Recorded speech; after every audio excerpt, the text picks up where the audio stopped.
Good morning, everyone. Welcome to a brand new edition of the GSMC Basketball Podcast, brought to you by the GSMC Sports Network.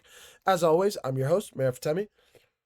We got a packed show lined up for you guys today. Last night, obviously, we saw Game 2 between the Minnesota Timberwolves and the Oklahoma City Thunder. It was a phenomenal game, do not get me wrong, but the Thunder continued to look like they're continuing to outclass the Minnesota Timberwolves in every dynamic possible. We'll dive into that, recapping that game to start off the show, as well as discussing uh, are the Minnesota Timberwolves missing a piece, like specifically a piece that could possibly be hindering them from getting over the top or contending with the Oklahoma City Thunder. You'll see exactly what I mean as we dive into that topic in our second segment. From there, we'll also discuss the Knicks and Pacers game 3 or game 2 later tonight. We obviously saw the madness of game 1, the Pacers coming back from 16 points down over the last 6 minutes. Just a unbelievable game. In my opinion, that was the best game of the playoffs so far, and that was just game 1. Game 2 is lined up for us tonight, and you better get your popcorn ready because this is going to continue to be a phenomenal series. If that was just a preview of what to expect in this series, we have a lot of fireworks waiting for us down the line. And yeah, we'll discuss that in our third segment here. We'll also discuss David Adelman. David Adelman being officially hired by the Denver Nuggets. He was the interim head coach after Mike Malone was fired at the tail end of the season, went 3-0 before the playoffs, and took the team to a Game 7 against arguably the best team in the league right now. The Oklahoma City Thunder are playing phenomenal basketball. So just because the Nuggets lost to them, I don't think it's an indictment against Adelman in any way. And honestly, since it went 7 games, in fact, I would give Adelman a little bit of credit because it went 7 games. And we'll discuss the future of what to expect from Denver come this offseason. And then finally, of course, I got to give my weekend predictions because it is a wonderful Friday morning, and yeah, what better way to start your Friday morning than by giving some NBA predictions for not only tonight but the weekend ahead of us. So that's the show lined up for us today in its totality. But before we move any further, I'd like to remind you guys to please like and follow the show for more GSMC Sports Network content. Also, we get a number of questions from viewers that come in during the show, so to ensure that your question gets read on air, I ask that you use the tips and donations link at gsmcpodcast.net. This puts your question at the top of the list so I see it, and it also really helps out the show. Again, the link is gsmcpodcast.net for all your questions and comments. But let's dive right into it here because we have to recap what was another phenomenal Western Conference final matchup. Game 2 between the Timberwolves and the Thunder. And honestly, two teams that honestly could not hit the backside of the barn last night. They could not hit water if they fell out of a boat. That sounds better. Both teams shooting horrifically from 3-point range, neither getting over 30%.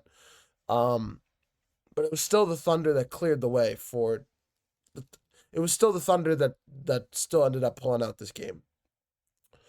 What we're gonna do once again, what I've been doing these last few days, I'm gonna keep one segment about the Thunder, and then we'll dive into the Timberwolves side of things in our next segment in a few minutes here.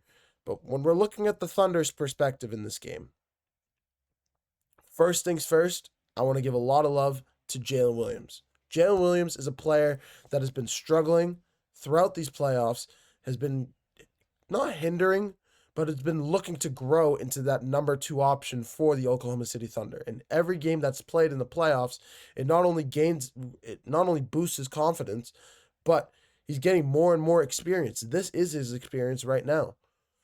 And last night was his best game of the playoffs by far. 26 points, 10 rebounds, 5 assists, 12 of 20 from the field, 2 of 6 from 3. Just gaining confidence in his shot. Not shooting 2 of 14 from the field. Not shooting less than 10 shots a game. He's putting up shots. He's making baskets. That's what you need. That's what you need from a shooter. You need him to continue to shoot the ball. And sometimes that's some things a lot of younger players forget sometimes. Jalen Williams will be a number 2 option in this league, in my opinion, and this is his time to shine. This is his moment to grow, and he's growing right now. He's playing unbelievably well. Chet Holmgren also had 22 points, not to mention Shai Gilgeous-Alexander pulling in 38, probably his best playoff performance so far. Of these playoffs, we haven't seen him crack that 40-point mark yet, but this is the closest he's gotten to it, and he's played phenomenally down the stretch here. So major props to SGA with how he's been playing. But over the last 5 games, this is SGA's stat line. 31 points, 32 points, 35, 31, and 38. That goes from that goes from game 5 against the Denver Nuggets all the way to last night. This is an SGA who's playing out of his mind right now. And he's not only playing he's not only playing great basketball, he's making the guys around him better. And that is when you see a player that's able to make his teammates around him better. The same way Tyrese Halliburton is. The same way I'm trying to think of another player. The only one I can really think of, LeBron's done it in the past. LeBron doesn't do it anymore. Luka does it. But mainly the 2 guys that do it nowadays, it's SGA and Tyrese Halliburton. 2 guys that have just played phenomenal basketball, and they just make the guys around them better. They facilitate the ball. They get guys into open spots, open shots. The way they're able to keep the attention of the defense to make their teammates around them get them open. It's phenomenal. It's just phenomenal offense overall from the Oklahoma City Thunder. But yeah, I mean, when you look at this Thunder team, last night was probably the most top-heavy game we've seen from them. And what I mean from that is they didn't usually they spread the ball around. They have 5-6 guys getting into double figures. Last night they only had 3. They had one 30-point scorer and they had 2 20s. So, and you had a bunch of 9s. You had an 8-point scorer, but usually you see a little bit more depth. And it's not an indictment. It just shows that the Thunder can play different styles of basketball whenever you need them to. If you need Shai to go take over a game, he'll go do that. If you need Lou Dort to have a big game off the bench, he'll go do that. If you need Alex Caruso to pull in some big minutes and make some big shots, he'll do that. That is what the Oklahoma City Thunder do, and that is why I think they're still probably the best team in the Western Conference. I thought it was the Timberwolves.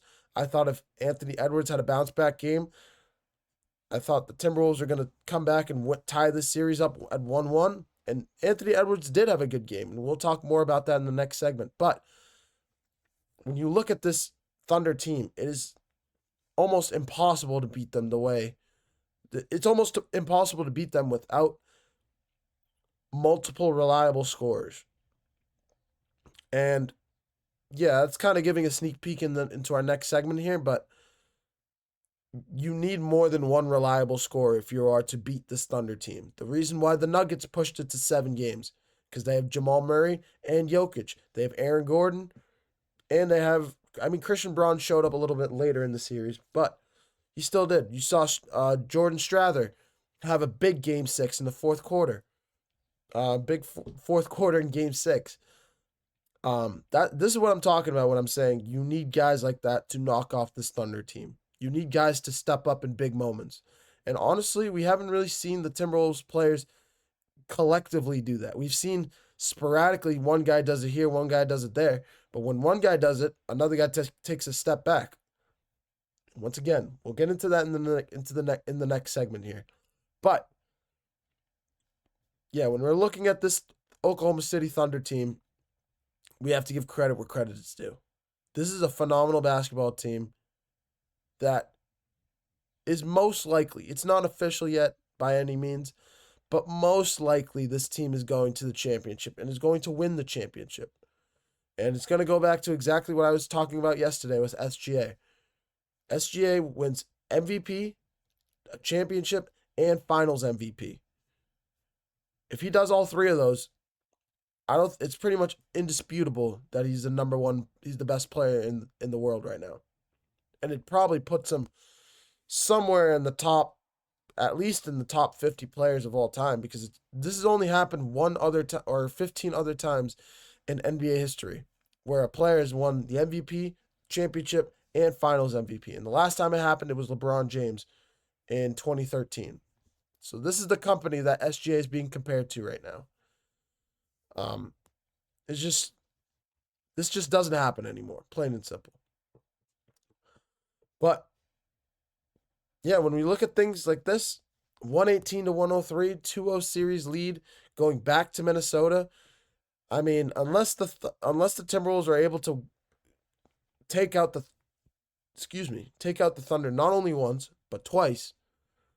If they can do it twice in a row, bring it back to OKC tied 2-2, then I think the Timberwolves may have a chance if they do that. But I'm not giving them a best chance. I'm not giving them a good chance of doing that. I think they can win game 3. I think they will win game 3. But I don't think they're going to win game 4. I really don't. I don't see it. I think the Thunder are just too good. I think SGA is too good. I think Jalen Williams is too good right now. Chet Holmgren's playing out of his mind. And the Thunder are hunting mismatches right now. They really are. So that's just my take on it. I think the Thunder are pretty much going to win this series now. Up 2-0 going back to Minnesota. But I'm going to take a short break. Coming up next, we're going to switch gears over to the Timberwolves side of things. Discuss what happened with them, some things that went wrong, some things that went right, and what's the missing piece. It feels like this team is one piece away from being able to contend with the Oklahoma City Thunder. And we'll dive into all of that in our next segment. You're watching the GSMC Basketball Podcast, brought to you by the GSMC Sports Network. Don't go anywhere.